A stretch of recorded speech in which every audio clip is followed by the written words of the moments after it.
Hey guys, this is Martin Perdomo, the Elite Strategist, and you're listening to Latinos in Real Estate Investing podcast. Today I got a special guest, JP. JP is a cybersecurity officer since 2001 with the Coast Guard, and he's the founder of Anchor Homes.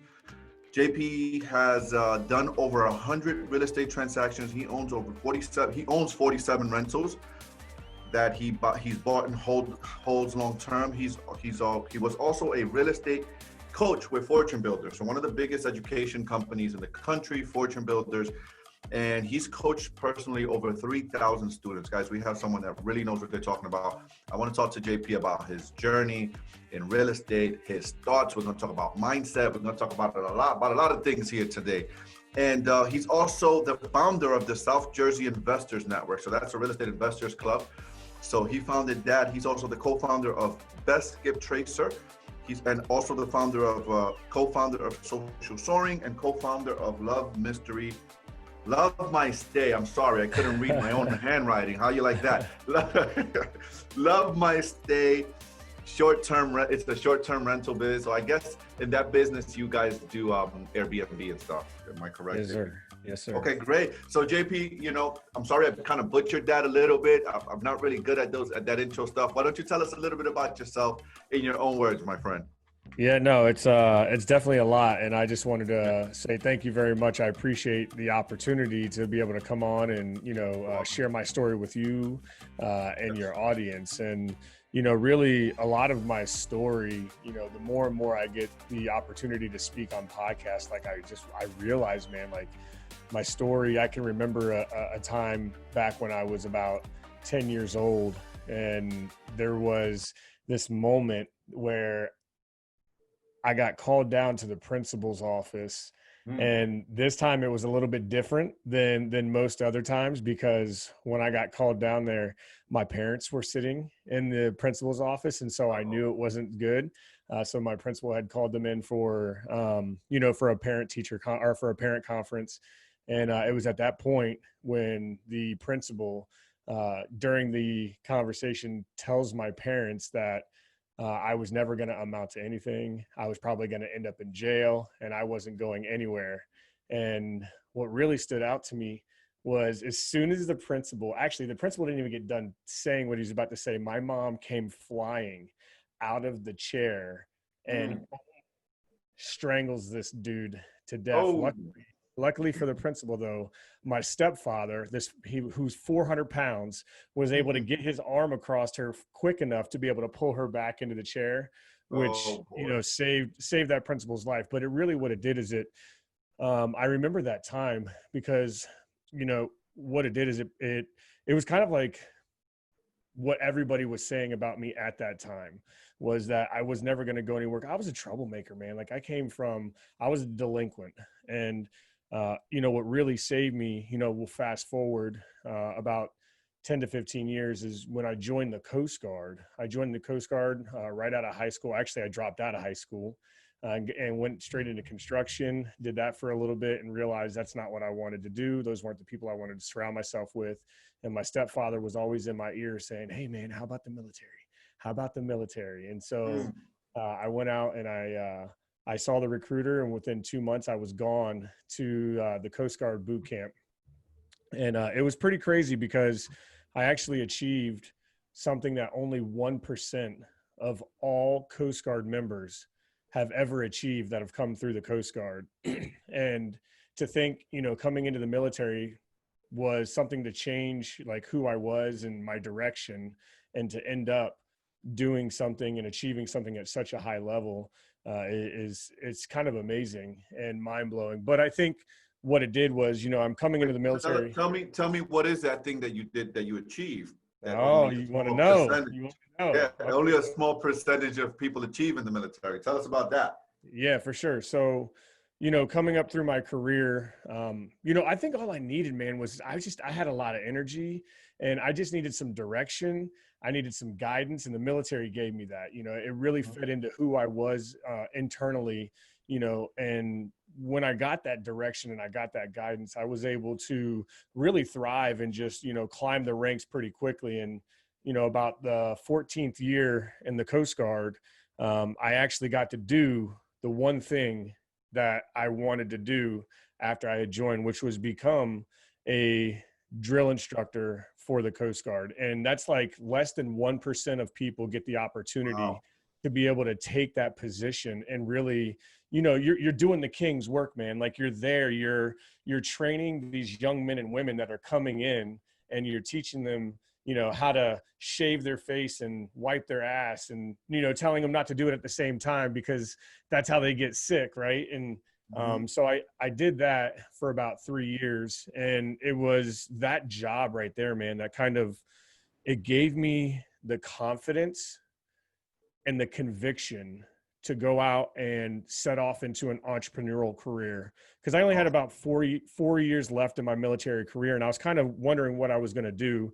And I knew that that whole leadership and the guidance and the mentorship that I was learning while I was being a drill instructor was something that I was really like kind of like, it was my passion, right? I realized at that point that it was my passion. Giving back and training people was my passion. And so I felt like, taking that confidence and that conviction and taking it into the entrepreneurial setting, which we can get into here in just a minute, but it really, from there over the last 4 years, I've created all these things that you mentioned, right? The real estate investor network, the skip tracing company, the social media company, Anchored Homes, and all that other stuff. So that's been my journey. I'm about 30 days away from retiring from the military. Congratulations, brother. Congratulations man. to you, man. Thank you. Thank you very much. I really appreciate that. And so, I don't know what I'm going to do when I retire. I guess I'll do this full time. It's going to be kind of scary to see what I can do full time, right? Wait. You mean to tell me that you coach over 3,000 people, right? You've got over 40 doors, 47 doors, and you got all of these companies, and you were doing this part-time? Is that what you mean? Is that what you mean to tell me, sir? So there is no reason, because people have reasons or just excuses, right? There's either results or there's reasons, and you're a results-driven individual, obviously, right? You got a career in the military, and you've built this beautiful resume, and you've done all these things. Kudos to you, brother. Congratulations. Thank you. Thank you. I want to ask you, with such a great resume, what's the one thing that you've done that has given you the most success in your career as an entrepreneur and as an investor? I would say, so there's a couple of different ways to say this. What comes to my mind whenever you ask that right now is just believing in myself, betting on myself, right? And so that comes with like telling yourself that you can achieve what you want to achieve, right? It's the story that we tell ourselves. It's those affirmations. It's, not listening. And this kind of goes back to like when I was 10 years old, man, not listening to people telling you what you can and can't be, or what you should or shouldn't be. Like, you know what I mean? Don't listen to them. Listen to your heart, listen to yourself. And I think that as soon as I was able to do that, then like, dude, the sky was the limit, man. Like if I could turn my camera around, I could show you my dream board right now, dude. It takes up my entire wall. And this is like me telling myself, I'm going to go to Singapore. I'm going to get this theater in my basement that I have right here. Right. And so I think that, that believing in myself and telling the story I tell myself is what's allowed me and anybody, dude. Like it's, like people just need to get out of their own way. And that's what I had to do. I had to get out of my own way so that way I could, maximize my potential. That's freaking awesome, man. Some would say people like you and I are a little woo-woo is what I say, right? With dream boards, right? So I'm hosting an event in November where I'm going to actually be helping people get their dream board, get a vision board, get clear on their goals, and get around this stuff, right? That's awesome. I usually like to refer to myself as some people say, hey, this is woo-woo stuff. And I like to say that I'm a practical woo-wooist. If it works, then I do it. If it doesn't work, then I don't do it, right? So I'll be woo-woo all day long with my dream boards and all my crazy stuff and all my positive sayings in my office and all that stuff. It's practical. It works, right? So congratulations. Good for you, brother. I got another question for you. You're talking a lot about confidence, and you surround yourself with all these things to reprogram your mindset. How does one create confidence, right? How does one, maybe there's a listener out there that has that voice in their head that is thinking, you know, I'm not as, you know, I'm not as lucky as JP. I don't have the discipline, you know, the stories, and I reject that for you and the listeners listening. But how does one create that confidence? How does one create that belief system? How would you coach someone? Let's say a listener right now is listening to you, listening to us right now. You've coached over 3,000 people.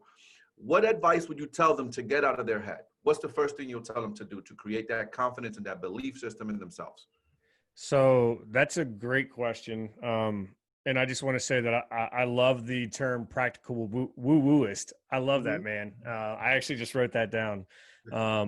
You know, and so to answer your question, man, I think that, you know, Martin, that's different for everybody. And, you know, having coached 3,000 people, I've tried exactly what you're asking me right now. I've done it in so many different ways, and it just depends. Like a lot of it is, you know, who do they have in their corner that's feeding them? Because if I'm with you for 30 minutes, or if I just say one thing on this podcast that resonates with you, like who's in your corner behind you that's back feeding you the negative stuff? And so my number one recommendation would be surround yourself with the type of individuals that you want to be like, right? So, you know, they say that you are a product of the 5 closest people that you keep with yourself, right? And so take an inventory of the people that you surround yourself with. And, you know, listen, sometimes it's the truth hurts. And sometimes, you know, even as a friend, if they're truly your friend, they're going to understand that, hey, look, I'm trying to level up. And to do that, I need to be near this guy or this lady or this person right here. And you're welcome to come along with me on this journey. But this is my journey. This is where I need to be. So just making sure they're surrounding themselves with the right people. That's freaking amazing.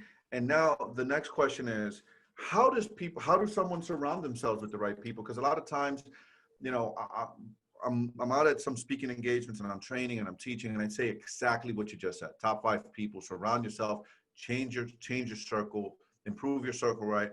And I often get the question is, where are those people earning 6 figures, Martin?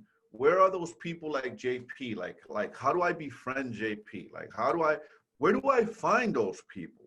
Right? What is your answer to that question as to where you find those people that are going to help you level up? Where do you find those people doing what you want to do? Where do you find those people earning 6 figures or 7 figures, or that own 47 doors like yourself? You know, if you have 2 doors, you need to be hanging out with JP. You need to be going wherever he's going to learn how he thinks, what he does, his mindset, his ritual. So where do you find those people, JP? Yeah, so I can just share with you where I found my people to help me level up my game. Because when I started back in 2016, I didn't have people like, you know, like this around me at this time, man. It was military, and I was a worker. I was working on computers, and so I was surrounded by a bunch of people that played Dungeons and Dragons and, you know, Pokemon Go and all this other stuff, right? And so I just happened to hear a commercial on the radio for fortune builders, and, you know, I listened to it so many times. It was literally like in 3 weeks, I must have heard it at least 72 times. I would drive at that point. I was living only about two minutes away from where I work. So I would get in my car in the morning at 4 o'clock in the morning, and I would literally within 2 minutes be at the barracks where I was waking up the recruits at 5 o'clock. And during that 2-minute drive, Martin, I heard Than Merrill on the radio telling me about how to invest into real estate with no money, and you know, all the things that he says on that radio ad, at least twice, sometimes 3 times in 2 minutes. And so it got to a point where I just had to make it stop. And so I called the phone number. What great marketing technique, right? That's awesome. I just took note of that, by the way. I took note of that because there's something to be said there. So I had to make it stop. I felt like I had to answer whatever that was that kept putting it in front of me. And so I called. We went to a 2-day event, or a 2-hour event, and to talk about confidence. So I go to this 2-hour event, Martin, and I go with my wife. This was in Atlantic City. So it was a 45-minute drive for me at the time. We get up there, and there's probably about 45, 50 people in this little conference room. And there's a guy on stage, and, you know, he's doing a 90-minute preview, and about 45 minutes into this presentation, I look at my wife, and I've got like 6 pages worth of notes. I'm like, feverishly writing down everything that I possibly can. And I'm looking at this thing, I'm like, golly, man, this is a lot of great information. So then comes the pitch, right? So then comes the, hey, if you like what you've heard, then you would really benefit from coming to this 3-a-day event. And it's $1,200, but right now you can get in at $199 for the next 45 minutes, right? And so there was a lot of like, it just felt salesy. It felt hooky. So I just remember looking at my wife and I go, we got this in 45 minutes. Imagine what we can get in 3 days. And I said, this is either going to be the best $200 or the worst $200 that we've ever spent. And this is where the confidence and the conviction comes in, is I get up at the end of this event with my wife when we're walking to the back of the room and we're still not convinced that we're going to do this. And we walk to the table where they're taking the orders, and just stepping up to the table. And a lot of people can relate to this in so many different aspects of their life. Stepping up to that table and watching the people pass by me, and they have their hand over their mouth and they're pointing at me like, look at this sucker, right? And that's what stops a lot of people from, whatever you want to call it, taking the leap of faith, trusting in themselves, taking the next step, betting on themselves. So, I have all these people that are passing me by that are pointing at me laughing. And I'm just like, whatever, man, I'm going to do it. I felt like there was tremendous value there. And so I did it. And, I go to the 3-day event, and I just remember the first 45 minutes, dude, I was sitting next to, just to kind of give you an idea, there's about 300 people there. I was sitting next to a construction worker on my left. Then I had this person, like a lady that was a teacher on the right. And then behind me, there was a couple of people. And then after the first 45 minutes, they were talking about how to literally do real estate with zero money, like how the rich people have good debt and all that, right? And so I'd never heard any of this before. And I'm looking around, my jaw is dropped. I'm like, do you guys just understand exactly what they just taught us just in this 45 minutes? And that was worth the $200 alone. So, talking about surrounding yourself with the right group. So it's having the confidence to pull the trigger to do something that you've never done, spend a little bit of money, and then getting in front of people who were teaching you things you never even heard of. And then from there, just 3 days of that, man, I was sold. I was like, yeah, this is where I need to be. This is exactly what I need to do to up my game. So guys, you heard it from JP. You need to be showing up to events. I mean, JP, this was in 2016. Now, JP from there, he went and he co-founded his own real estate investors club. He went and he started a skip tracing company. I mean, he's got 47 doors. Guys, you got to show up. I give the same answer that you give when I'm asked at events. Well, where do you find these people? At events like this, this is where we're hanging out. We're looking to learn. We're looking to grow. We're looking to expand. Yes, but sir. You know what? There's an entry level. There's a cost of entry level, and there's a cost to a ticket. There's a cost of time. There's a cost of taking risks. There's a cost of flying 2,000 miles, 1,500, driving a day to be around these people. This is, JP, kudos to you, man. 47 doors in 4 years, brother. And all that you've accomplished. This is amazing, Yeah, brother. Thank you. Next question for you is, so here you are, you got your education, you learned your stuff. I want to talk about your very first flip, your very first deal, right? Your very first deal. And I want you to tell me, how did you overcome the self-talk? You see the shirt I got on. Thank you for sharing. I reject that. That's a strategy I teach, a mindset strategy I teach my students. Along with this rubber band, right? Thank you for sharing. I reject that. When that fear, that mind, that thought comes in, I can't do that, I'm not good enough. Boom, neural condition. Thank you for sharing. I reject that. You're giving an order, a command to your unconscious mind. How did you deal with that first deal? Because I remember my first deal. It was scary as heck, man. It was scary as heck, and I was wavering back and forth. Should I not? Should I not? Right? So how did you deal with that fear of that first deal? When you're going in, you got your money in, or I don't know how you did your first deal. Walk us through that. More importantly, walk me through your mindset, how you manage that, because that's the biggest part of this thing, is managing that voice. Yeah. So I'm going to see if I can unpack this in a way that doesn't take 2 hours, because there's a lot that goes into it, right? I mean, it's not as simple as a 10-minute answer, because there is a lot, Martin. There's a lot that goes into it. And so that first My first deal, I'll just tell you, I lost $12,000 on my first deal. All right, guys, you heard that. I want to stop there for a minute. You lost $12,000, yet you're still in this game, and and look at what you've accomplished. So I want to make sure that people that sinks in, right? You lost $12,000. Walk us through that, please. So, my first deal came from listening to my coaches, implementing, which I will say is the number one thing that makes a successful entrepreneur, is just implementation above all else, right? You have to implement. And so implementing what I learned in my curriculum and what my coaches were telling me, they told me, they said, hey, go out and, meet 5 realtors. And I'm like, dude, I don't know anything about this. I'm 2 weeks into my coaching. They're like, go out and meet 5 realtors. And so, like a good soldier, man, I stood there and I saluted and I said, Roger that, coach. I went out there and I did it. And, I got put in front of a really good realtor, the broker of a Keller Williams. And, I stood there with a bunch of confidence, even if it was perceived confidence or, false confidence or whatever. I stood there and I said, hey man, I want to pick up this many doors. And so, he took me into the office and we looked at about 10 or 15 houses, and we went and drove out and we put offers on all of them after we reviewed them. And we got one of those offers accepted. And this was like literally 2 weeks into being a real estate investor.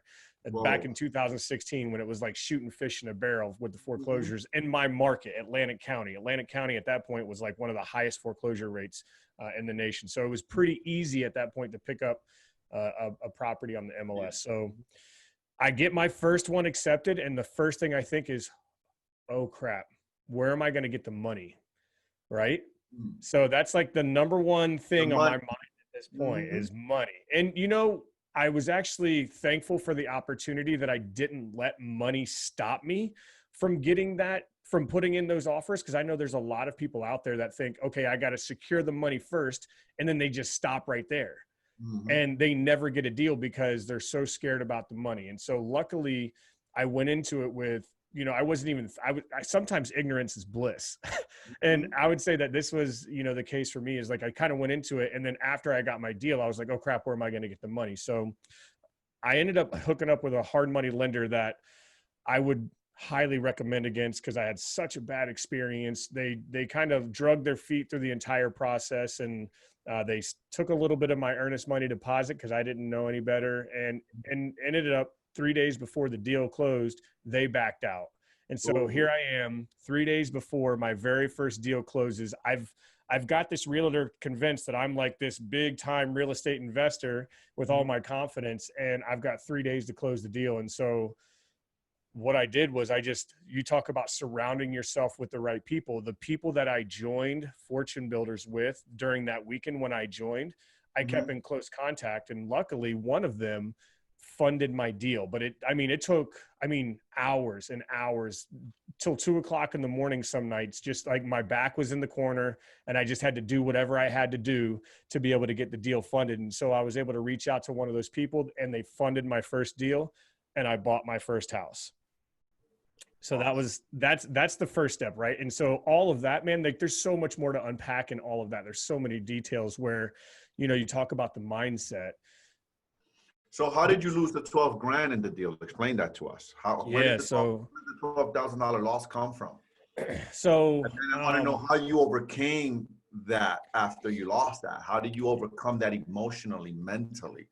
Yeah. So I think, real estate is a roller coaster, right? So they're like and it's literally, it's not even days, man, it's hours. I go to closing and I buy my first property, and then 2 hours later, I'm like all the way down in the dumps again. Cause I'm like, I'm missing something. Actually, my house got broke into the first day I bought it. And people stole all the copper. They stole all the copper out of the basement and everything. Right. So, the roller coaster. And so, getting into this to talk about my next problem was my contractor. And I did everything by the books. There's just some people that are better at conning than we are at learning. Right. And so, I did everything by the books, what the coach told me. I vetted this dude. This guy came with an awesome scope of work, a good plan, seemed legit, made it through demo, and then got to the roofing part of it. And said, okay, I need my deposit for the roof materials, blah, blah, blah. And so I was actually going out of town for a networking event in St. Louis. I was traveling to a Fortune Builders networking event, and I gave this dude a deposit. I came back a week later and the roof wasn't done. And I'm looking around, all of his stuff is gone. I talked to the neighbors and they're like, yeah, he hasn't been here forever. So that was $6,000 right there that I lost. On top of that, this dude came in. I had a septic tank that was on the property. He came in and he knew my budget was $30,000. And if this septic tank was no good and it failed, then he would be out of my budget. So what did he do? He went and created a letterhead from a septic company that he said he inspected it and that it was good to go. And so now I'm going into this project thinking that all we got to do is pump this thing out and get it started and we're going to be good to go. And then come to the end, when I had to replace my contractor with another contractor, the guy's like, well, what are you going to do with the septic? I'm like, oh, here's a letter. It's good to go. And he looks, he's like, dude, this thing isn't even code. This isn't good to go. And I'm like, no, come on now. I was like, wait, did he go to here? And then he went, no, wait, I guess I never checked that. Right. And so like, there was all these little things that you just don't know what you don't know going into this, and that I'm learning along the way. So, at the end of the project, I got to come out of pocket $18,000 for a septic system that I never budgeted for. But I was actually grateful that happened. I think that every failure is an opportunity to fail forward and get better and take action and never let it happen again. And I would say in that moment when I was at rock bottom in that rehab, that's when I got the motivation I'm like, all right, I'm going to have to make this money up some way, because listen, dude, I'm in the military. I don't make a lot of money, man. Like, it's like we get fed and housed and a little bit extra to live, right? And so I don't have $18,000 to come out of my pocket to cover this. So I went out and I grinded, man. Like, I was knocking on doors and I created a couple wholesales at that time, which I probably would have never done because I would have been so focused on my rehab. But luckily, I had to make the money up. So I ended up locking down my first 3 wholesales during that project. So that way I could at least pay for my losses. And so, that was the mindset, I think. And that's what I think is, makes successful entrepreneurs. You can't let failure define who you are. You can't let failure stop you from taking action. So when you fail, you have to fail forward, is what I always tell my students, right? Fail forward. Always get better from your failure and never let it stop you from taking action. So, yeah, that was a hell of a start. Great story, man. That's a great story. You're still here, and you had that mindset, JP, to continue to move forward regardless of that, man. And it takes a special person to do that. And if someone is out there right now, maybe they're going through this, right? Maybe they're going through an experience, because my first deal was very similar to yours. I didn't lose, but was very similar with the contractor. I had to fire. I went through 3 contractors on my first deal. And the first one was a friend, and he still doesn't talk to me. We still don't talk. It's learn that lesson really quick, keep family, friends, and business. Oh yeah. So if someone is out there and they may be experiencing something like this, right, in their life right now, in their business, and maybe it's not real estate, or maybe it is, wherever, what's the advice that you would tell them? How would you coach them right now? What would you tell them to do? What would you tell them that they need to be doing right now to get in that state, in that resourceful state that you got to overcome that? Because I also want to point out, I want to make sure that we focus on the big picture here, JP. A lot of people, they would look at people like yourself, right, or myself, and they say, oh, wow, look, they got all these doors, they're doing this, they're doing that.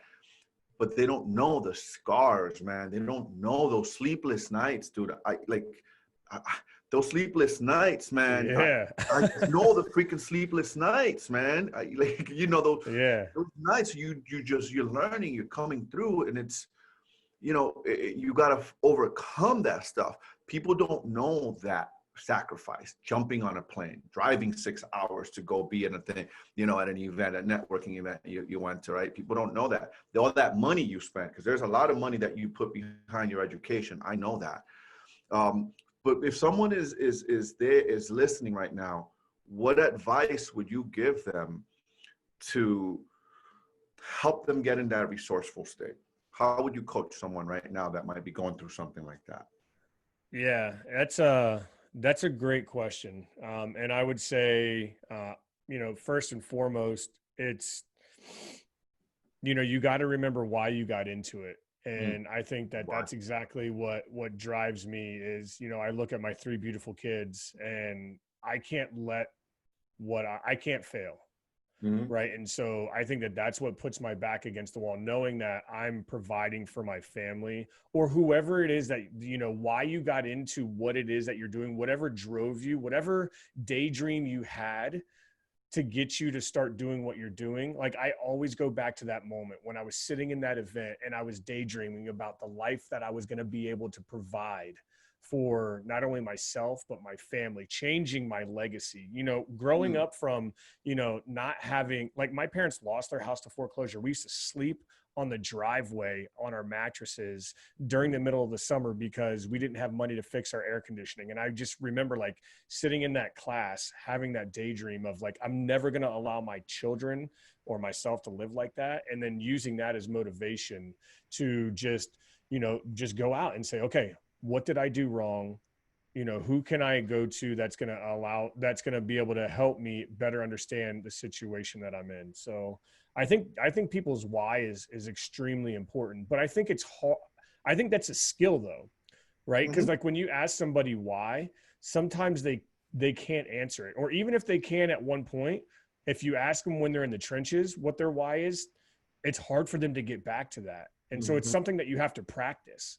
And so, you know, I think that that's whenever I'm talking to students, that's why I say, hey man, let's stop for a second and let's think about, you know, why you got into this. And it always gets them going again. And it's like, all right.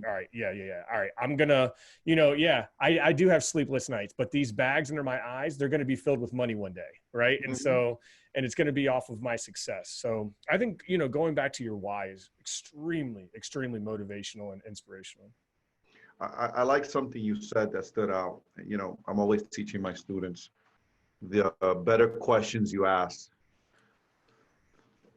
The better questions you ask, the better results you'll get, right? Ask better quality questions and you'll get better quality results. And you said something just right now, I took note of that. You asked a question and you said, what did I do wrong? In other words, how can I improve? So you took the time to evaluate, to think. Because the great book says, if you seek, you shall find. If you ask, you shall receive. And if you knock, the door shall be open. You take the time to think and evaluate and say, okay, where's my lesson? Where's my growth here? Man, that is gold. That is gold. That's wisdom. That's how you accumulate wisdom, right? Wisdom is an accumulation of experiences, of your own experiences and others' experiences, and that you can then in the future identify patterns, right? So you can say, okay, that looks a lot like what happened here, but that only happens when you take time to evaluate, to think, to say, okay, what was my lesson here? Like you said, failing forward. I really, really like that you said that, JP. And I got one more question for you. Why real estate, JP? I mean, what drove you to real estate? Why not stocks? Why not, you know, something else? Why did you choose real estate? Why did you choose this lane and stay with this lane and, you know, do what you're doing now? I don't think that I have like a real sophisticated answer for this. I think it's kind of primal, but you know, I think it was just because that was the opportunity that was there to take, you know, that was the one, you know, HGTV, it's blasted everywhere in front of your face. It's just real estate and flipping. And, you know, you hear about all these people that get rich from real estate. And I mean, that's just what I heard. And so to me, you know, that was the easiest thing to get into when it came to entrepreneurship. Okay. And then last question, JP, is what does your ritual look like? Because rituals are important. So what does your daily ritual look like? How do you said it takes practice, right? It takes practice to be able to fail forward, to be able to ask those questions. It takes practice to have that belief, that confidence. What does your ritual look like? What does that practice look like for you? What does a day, a morning look like for JP? Yeah, that's an awesome question. And I think, you know, I read a lot of books, dude. I read a lot. I should say I listen to a lot of books. If I open a book, I'll fall asleep. I can't actually read words on a page because I'll put myself to sleep. But you know, I read a lot of books, and so a lot of my time in the morning is listening to some type of self-development book. But first thing, like I'll wake up. I always get up around 5 or 5:30. Man, I love to grind when other people are sleeping.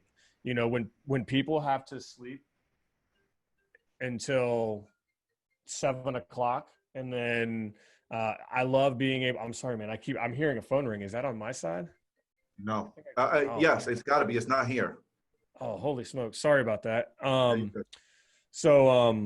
5:30 in the morning, you wake up. Yeah, man. I wake up before everybody else gets up. And I think that that's important. And when I wake up, I do something right here. I mean, we're on video, so you can see this, but this is called the 5-minute journal. This is like the best thing that I've ever picked up, because in a entrepreneurial grinding mindset, man, like I don't have a lot of time to sit down and really journal out a lot of stuff. This 5-minute journal is literally that, man. It takes me probably 2.5 minutes in the morning to talk about, you know, what are the things that I want to happen today? What am I grateful for? And then let me write down my affirmation of who I want to be. So I start off with that, have a cup of coffee, listen to an audiobook, and then, you know, bang out some emails before everybody wakes up. And then, you know, as soon as people are starting to get up, so that's like, I try to get a head start on the day, so that way I can get out and I go walk, man. Like I'll go walk for 5 to 6 miles every morning. And because a lot of the times, like, you tell me, Martin, when you're on the phone, like, are you sitting in your office on the phone? Or are you driving? You're probably driving a lot and you're on phone calls, right? And so we try to find every single second of the day to pack something in there. And so, you know, I'll do some physical stuff to get my mind and my body right in the morning. And then after that, dude, it's just, I mean, my schedule's time blocked, bro. Like every 45 minutes, I've got another time block doing something in each one of my businesses. And so I think being like owning your time and not letting your time own you is one of the number one skills that an entrepreneur needs to have. They need to own their time. So, but yeah, man, that's my morning. Rituals are extremely important. That's why I asked. Thank you, brother. Thank you so much, JP. You shared a ton of great information, ton of great advice for people listening. If people want to get a hold of you, JP, where can people reach you? Maybe someone wants to talk to you about coaching. Maybe someone wants to look at one of your companies. You know, I'll put all of the links to all of your companies and all of the stuff that you're doing on the show notes. But if someone wants to reach you, just reach out, connect with you. Maybe, you know, they just want to talk to you. How can they reach you? Yeah, I'm really excited about this because, you know, because of all those brands, like I put together a personal brand and we just launched it recently. It's called Inspiredable. It's basically a mashup of being able to be inspired and knowing that you're able. So inspired and able.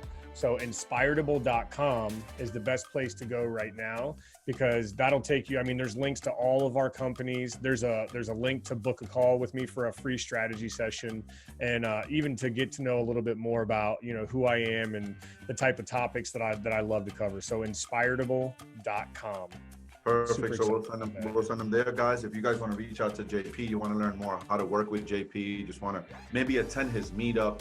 He has a skip tracing company. Maybe you want to skip trace some leads or something. Go to inspiredable.com. That's inspiredable.com. Check out JP. Brother, thank you so much for being here. I really, really, really appreciate you. This was fun. This was a great interview. Yeah, I agree, man. I'll have to come back for more because I got so many more things that we could talk about, bro. Absolutely. We got to get you back here. Thank you, brother. Yes, sir.